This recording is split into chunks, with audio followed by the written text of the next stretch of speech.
Penyidik Barreskrim Polri diam-diam sudah memeriksa istri Irjen Verdi Sambo, Putri Chandrawati, sebanyak 3 kali sejak beberapa pekan lalu. Terakhir pemeriksaan terhadap Putri dilakukan penyidik Barreskrim Polri pada Kamis 18 Agustus kemarin.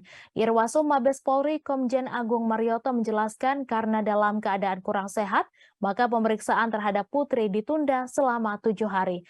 Namun tim penyidik langsung menggelar perkara dan ditemukan unsur pidana pada istri Jenderal Bintang 2 itu.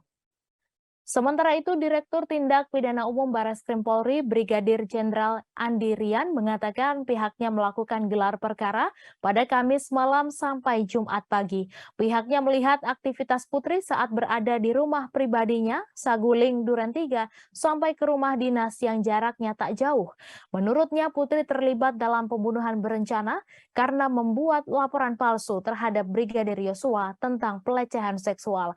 Kemudian dalam perkara ini, Putri dinyatakan mengetahui pembunuhan itu, tapi tidak melaporkan ke polisi. Sebelumnya, Barreskrim Polri sore ini mengirim berkas perkara 4 Huta Barat Penuntut Umum Kejaksaan Negeri Jakarta.